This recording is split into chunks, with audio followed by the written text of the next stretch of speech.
Zatočiť vľavo.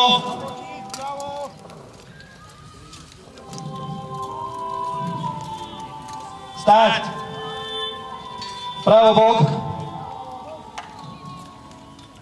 Drevce dozadu, zapíky.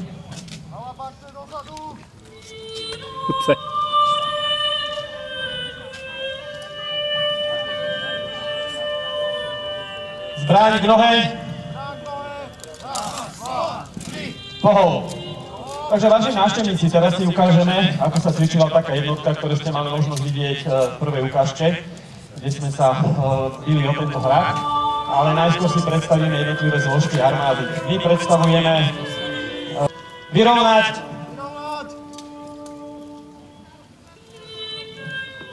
Výcvik pozostával z rôznych modelov, takže zbraň na rameno. Toto bolo v podstate takzvaná pochodová poloha, kde nemuseli tie zbrane niesť hrotom hore, ale mali ich pekne pohodlne uložené na ramena. Zbraň styč. Zbraň k nohe. Zbraň na rameno. Zbraň styč. Proti pechote. Ako máte možnosť vidieť, píky sa skláňali hrotmi dole proti nepriateľovi. Zadné drevcové zbrane išli do náprahu, aby pomáhali pikenierom vykrývať prípadný prielom nepriateľa, po prípade, aby mohli po krídlach obiehať a pomáhať im odrážať protivníkov. Zbraň styč. Velenie bolo vykonávané nasledovne. Kapitán povedal rozkaz. Rodmajster, ktorý v tomto prípade je jeden, tak rozkaz opakoval a následne vojaci vykonávali ten rozkaz. V jednotke, samozrejme, ktorá mala viac ľudí, bolo týchto rodmajstrov primerane počtu. Takže proti jazde. Toto je poloha, alebo v podstate pozícia proti rytierskej ťažkej jazde. Zbraň styč. Kde ste mali nož armáde, ktorá prišla po Švajčiarove, to boli landskrifty. Ukážeme si teraz, ako vyzeralo také nabíjanie, alebo respektíve to všetko muselo prebehnúť pred samotnou streľbou, takže poprosím strelci nabíjať. Vidíte, že si z patrontašky vyťahujú patróny, už vtedy je doložené, že si pripravovali pušný prach do takýchto nábojov, ktoré v podstate pozostávali z papiera a vnútri bol nasypaný samotný pušný prach. Potom samozrejme, že nasledovala upchávka gula a utučenie. Do panvičky sa nasypal ďalší prach, mohol byť jemnejší, aby bolo zabezpečené odpálenie.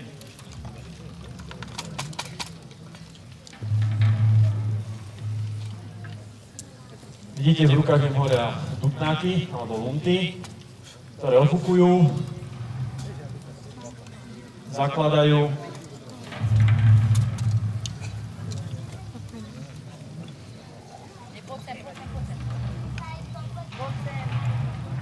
Takže sú pripravení k palbe, ja ich poprosím, aby strieľali.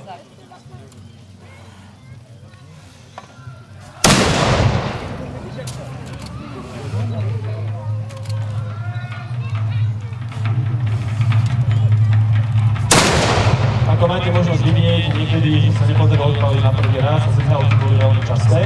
Poprosil by som ešte raz nabiť. Dáme si 2 výstrely.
bubeníci a...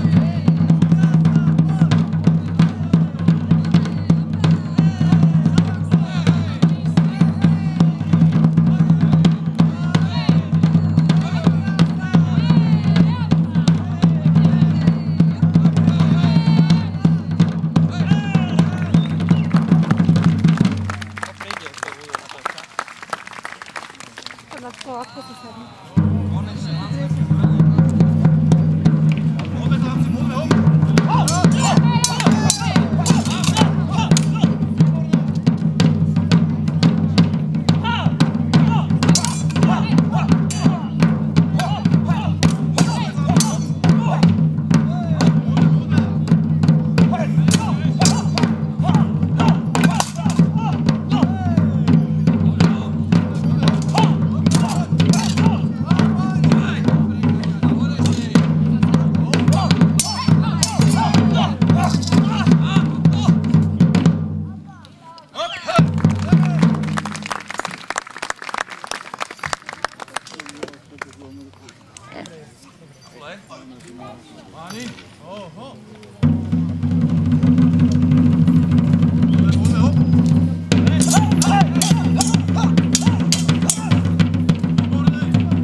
Pikanieri vpred.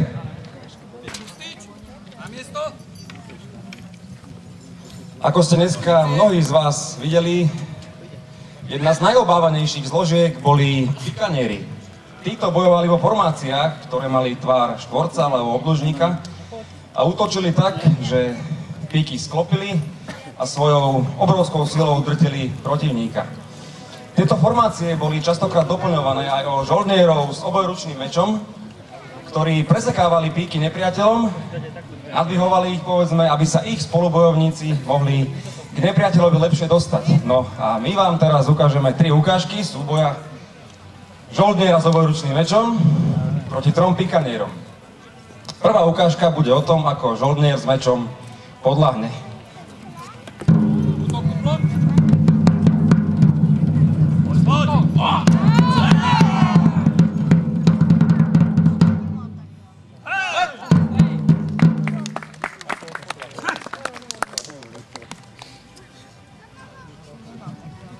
Ukážka druhá bude o tom, ako žoldnier s mečom pikanierom nepodľahne, dokonca, no však uvidíte.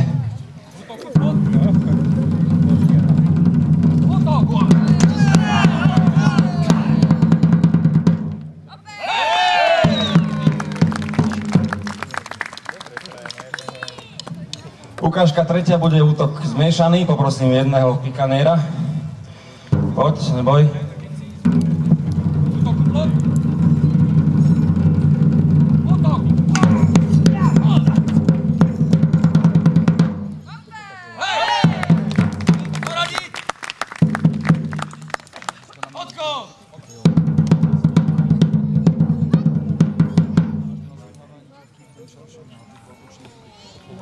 Ani, poďme! Poďme!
podoby, ktoré vám pred vás...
Možno, že niektorí z vás nevedia, že spolu s armádou tiahli na cestách aj ženy. Tým sa hovorilo markitánky a tie sa starali u vojakov o zdravotnú starostlivosť, o inú starostlivosť a keď bolo treba, tak sa vedeli zapojiť aj do boja.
Milí diváci, pre túto chvíľu to bolo od nás všetko. Videli ste...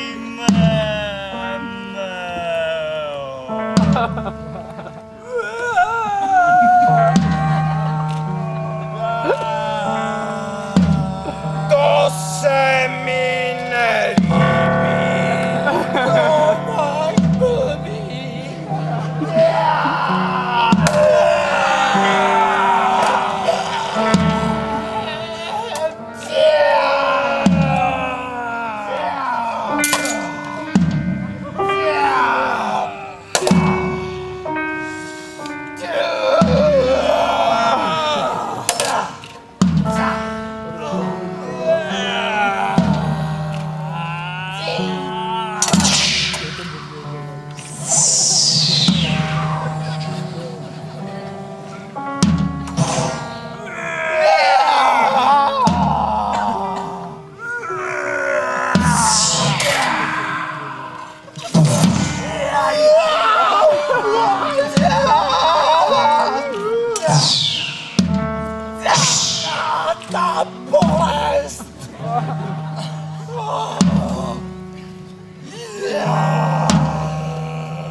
Berlína! Já ti pomůžu! To se mi nelíbí!